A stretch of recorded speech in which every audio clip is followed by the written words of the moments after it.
We are concluding our discussion on the depiction of apartheid in modern African novel.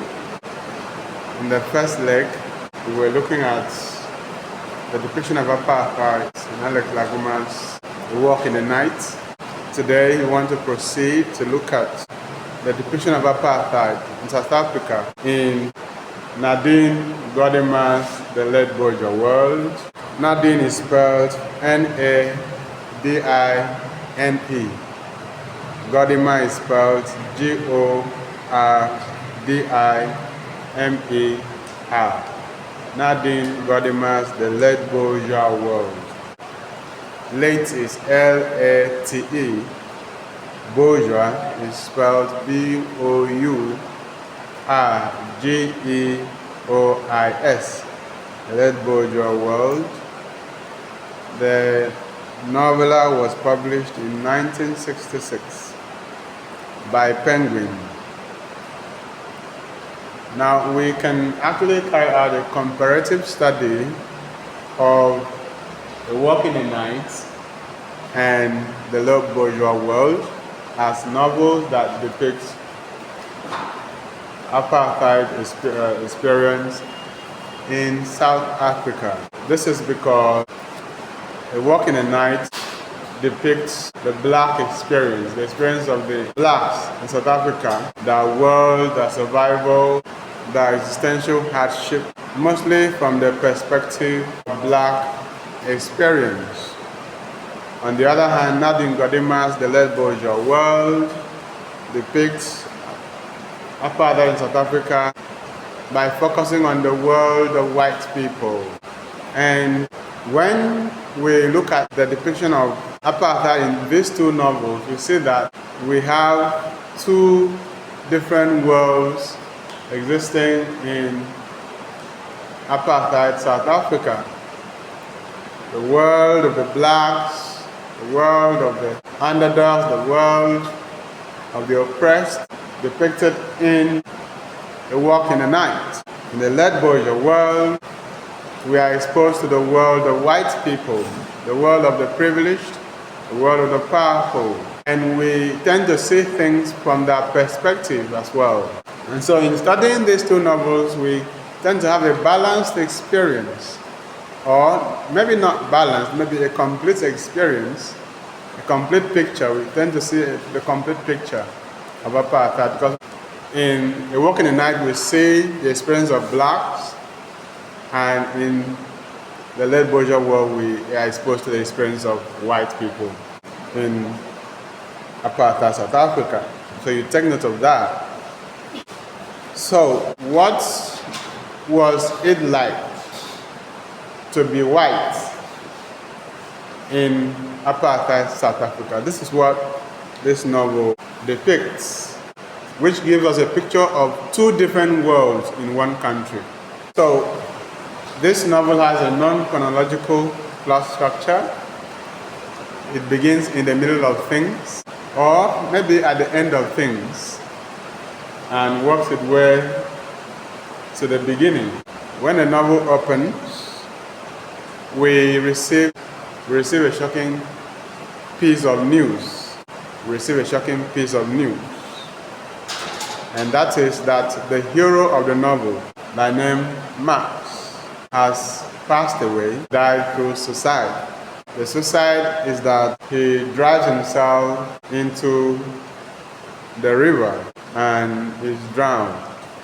The news is got by his former lover and wife by name Elizabeth. Elizabeth is the narrator of the novel.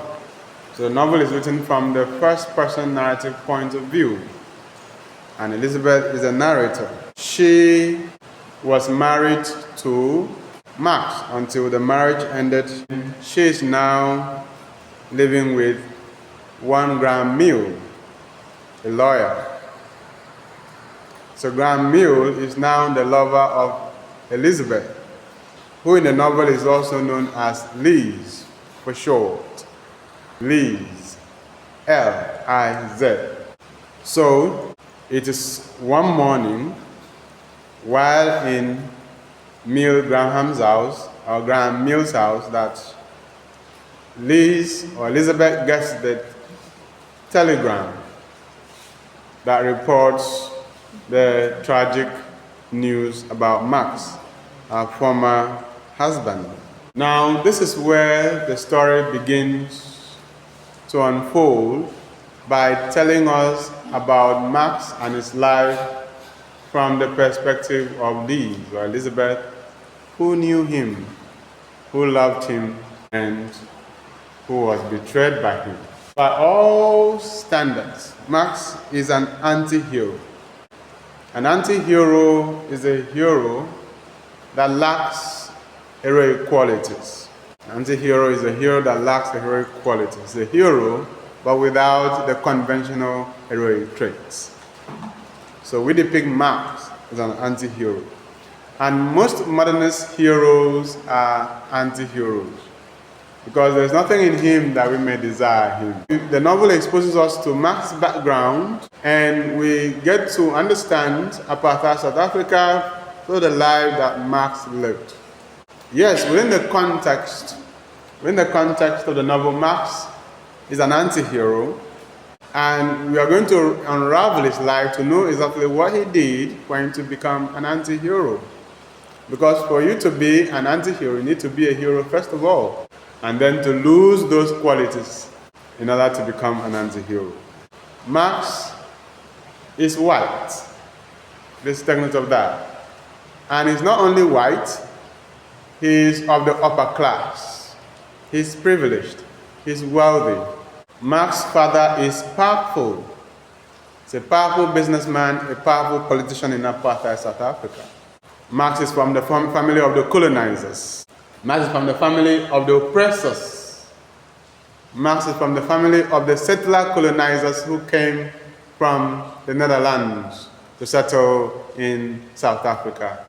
His father owns conglomerates, and Max could have easily lived a comfortable life throughout his life, because his father, Theo van den Zand, has everything to offer: money, wealth, influence, power.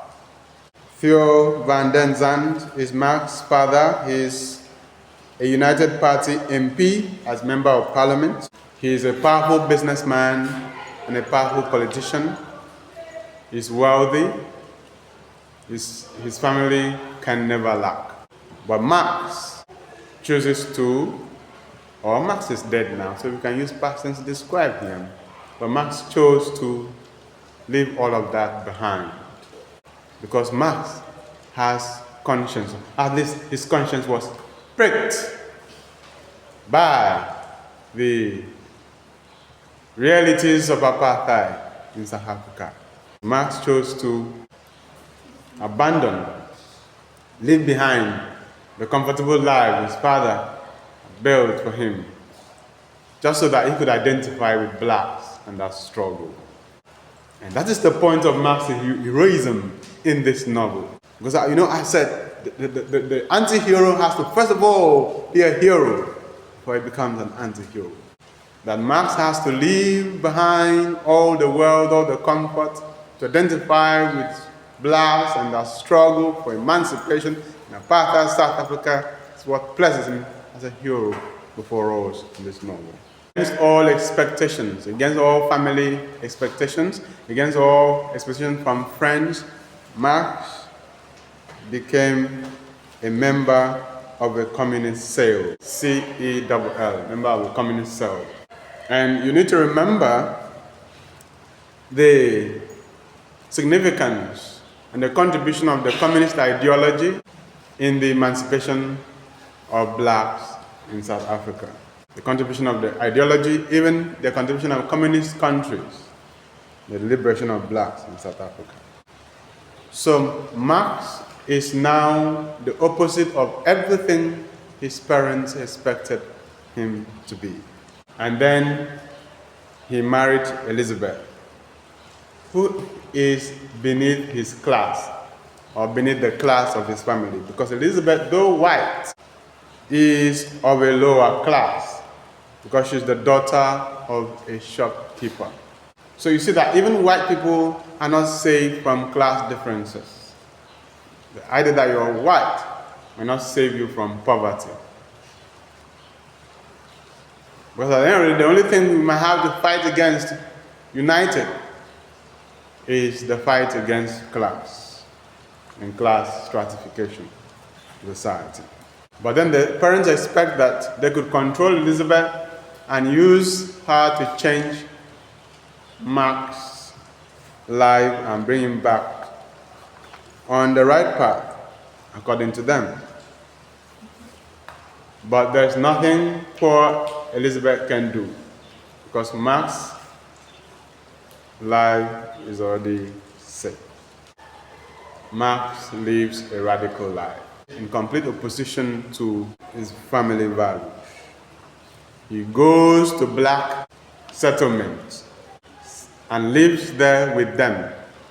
When you understand the difference between white settlement and black settlement in apartheid South Africa, then you understand the sacrifice that Marx made. And he's going to stay and visit, he's going to visit the blacks in where they stay, affords opportunity to see firsthand that struggle, that realities, that suffering, what they're going through.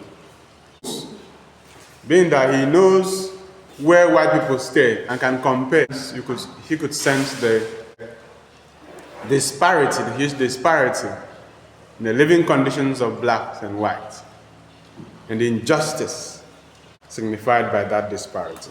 All of these actions were against the law, because the law did not allow blacks to visit white settlements, neither did it allow whites to go to black settlements. Being close to blacks enables Marx to appreciate that situation and then to fight for their liberation. And Marx's characterization is symbolic in the novel, in the sense that it shows that not all white people were insensitive to the ills and the atrocities of apartheid against blacks. It also tells you that not all white people are bad people.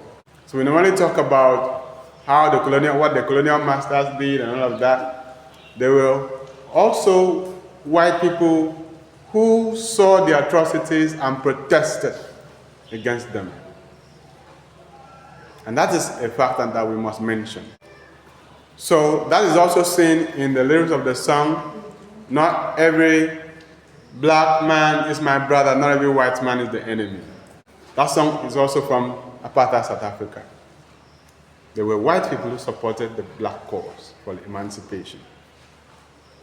And there's nothing wrong in having friends among white people, as long as they have the right ideology, as long as they are not racist. So Marx commits his knowledge, his resources, and his energy to fighting for the emancipation of blacks.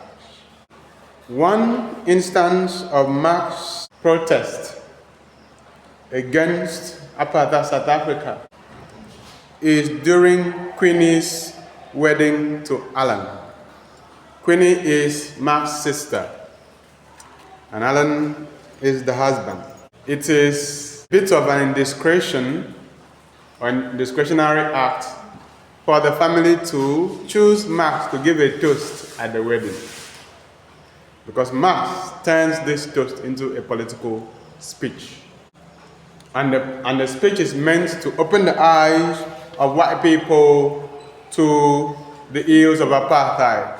But it appears no matter what Marx says, they don't seem to understand. Because you see, the white people live in their own world, safe, secure, sound. And they don't appear to understand that there's another world out there that is different from that.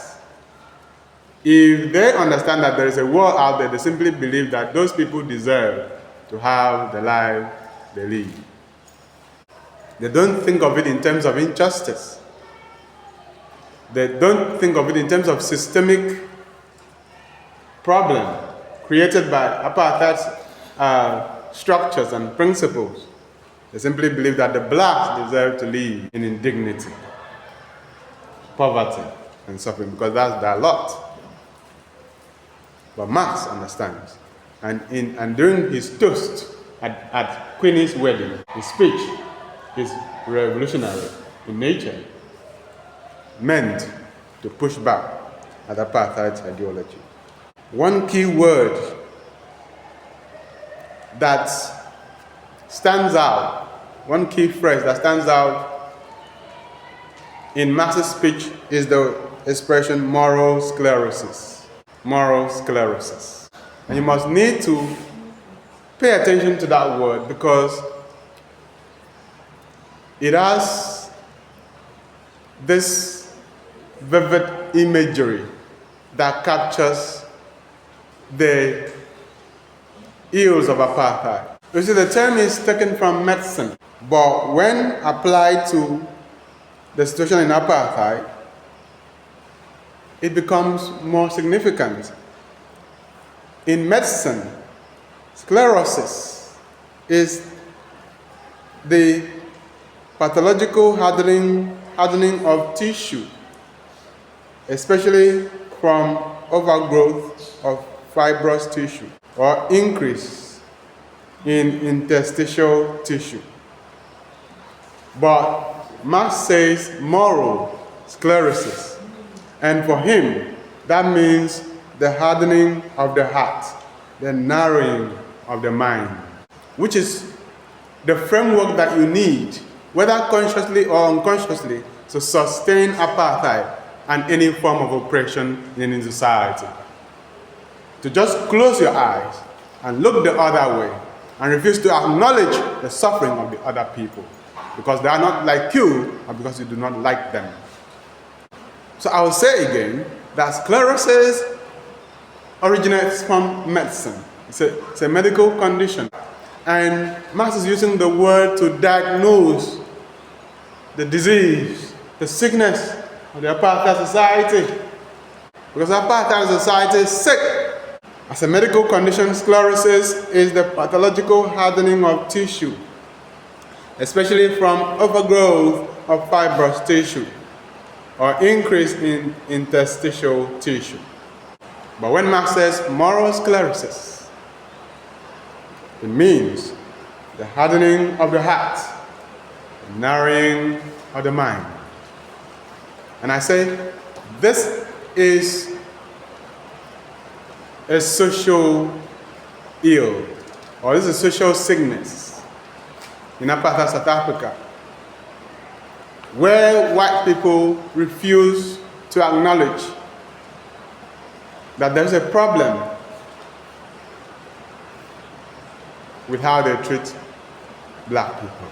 And that is the message. In the toast speech, Marx refers to a world outside of theirs. Shut outside, kept out. Remember, when I started the lecture, I said that in apartheid South Africa, we had two different worlds.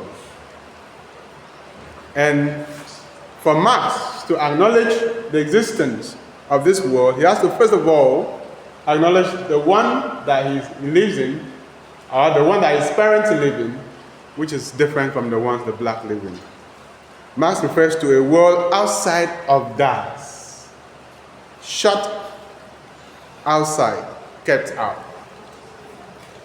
Theirs is a privileged world where white people live in peace, live in wealth, live in abundance.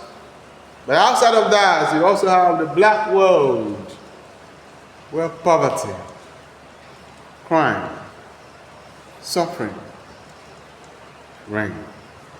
It's very important that Marx understands the problem of society. Instead of saying, oh, the black people deserve it, it's their lot. Marx understands that it's the system that men have put in place that have created this kind of problem. Marx and Elizabeth had a son by name Bobo. But if you want to go by the family name, his name is Bruce Van Den Sam. At the time of Marx's death, Bobo is in school.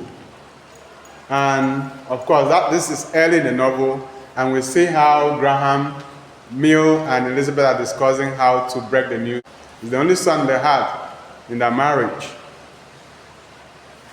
And the boy hardly knew Max, because Max was not always present. He was more concerned about liberating the blacks and taking care of the boy. Max organized revolutionary actions against apartheid by helping blacks to campaign against apartheid. At a point, Max built a bomb, which means that the fight against apartheid was at one point very violent. And I've told you before, what conditions could induce violence in society? Violence is induced in society when a group of people oppresses another set of people without remorse. And at a particular point, the oppressed will hit the wall, and there will be no space for them to run again, and they will turn around and start fighting. It has happened in every single society that we've experienced this oppression, whether it is in East Africa, whether it is in South Africa, or elsewhere. It gets to a point where the people are pushed to the wall, and there's nowhere for them to run to go again. They have to turn back and face the oppressors. And I can assure you that at any point in life, you might have to come to that situation, to that point. Except you're just a coward. You don't want to stand up for yourself. So Max built a bomb. Max was arrested and charged. Max's arrest is a disgrace to the family, because the father is a highly placed member of society, and that arrest costs the father his political ambition, political office. Even during the court trial, we see apartheid reflected in the courtroom, because there is a gallery for black people, there is a gallery for white people. And Max's family will sit in the white gallery. So we don't know what happened, but it appears that Max let the black community down, betrayed the black community by turning state witness, just so that he can get a lenient sentence. And this is where Max's heroism begins to falter. This is Max who went underground during the emergency to fight against apartheid in 1960. This is Max who gave everything he had for the liberation of black people. But then, when he was arrested, he struck a deal with the apartheid system and betrayed the very people he fought for. Apart from this, Max also failed in his personal life. As a husband, Max was a cheat. Max had numerous affairs with different women, which hurt Elizabeth deeply. Max had affairs with a string of women, including Eve King, Roberta Waininga, Felicity Hare, and this is where we begin to see the anti-rape qualities of Max emerging. Of course, Liz or Elizabeth has to cheat back. The marriage ends in a divorce because of infidelity. So at the end of the day, Max was left all alone, because at the end of the day, the blacks did not love him again because he betrayed them, and he lost his wife through a divorce, and he was arrested. So after the divorce, Max goes to prison. Liz also cheats back, has her own affairs to counteract. And of course, you can even see now that she is with another man, by name Graham Mill, a lawyer. But Liz also believed in Max's cause. Liz believed in the cause of Max. And what was the cause of Max? What was Max's cause? So this means that Lizzie knew about Max's connections. Lizzie joined in the campaigns. Lizzie knew about Max's circles. went underground with him, worked with him alongside other campaigners for the liberation of blacks. Except that Marx had his own frailties as a man. And so even after Marx was put away, Liz continues to help whenever her assistance is needed by the activists. Sometimes there will be need to hide someone from the state. Sometimes there will be need to protect someone from the state's persecution. Sometimes there will be need to find a legal representation for an accused person in the movement. Sometimes money might be needed to execute these tasks. Sometimes there will be need to smuggle in and out of the country people who are wanted by the state, or people needed to go and fight for the liberation of the blacks. All these activities required funds, and Liz usually helps out whenever she can. And then again, you might think that Liz is a heroine who is helping to save black lives in apartheid South Africa. Except that she also has her selfish reasons, which also questions her sense of heroism or status as a hero or heroine. That's what I'm saying. Now, the one that really strikes me is when Luc Focasse meets Liz to ask about an account for funds to be sent outside the country to support the movement.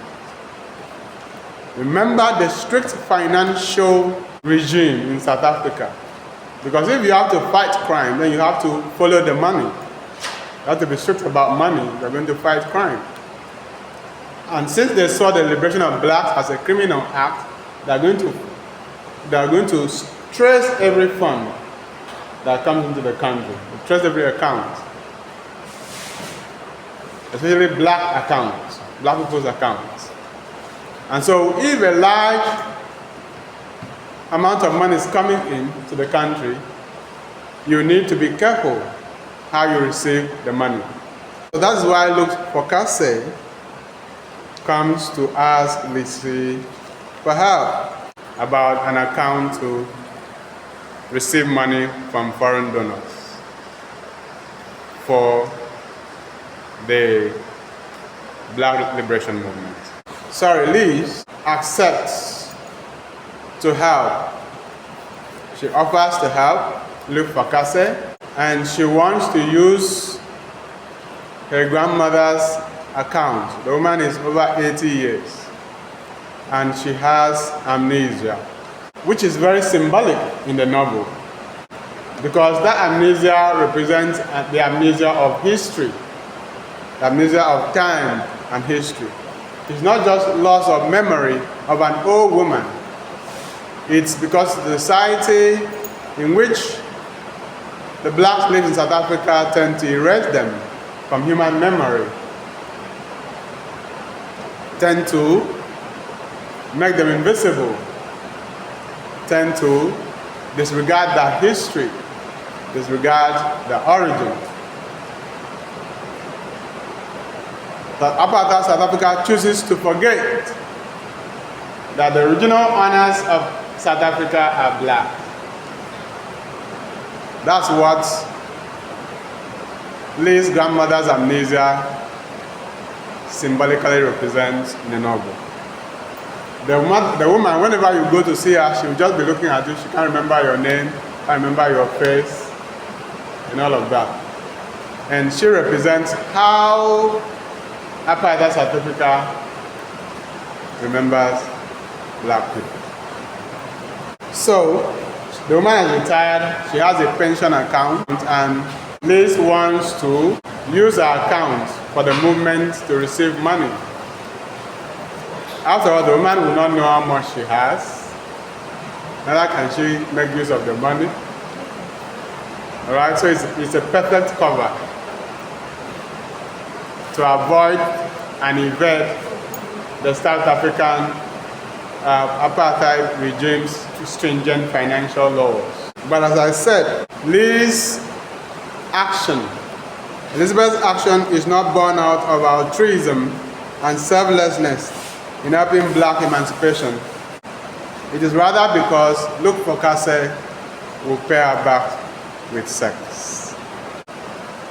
And that again brings to question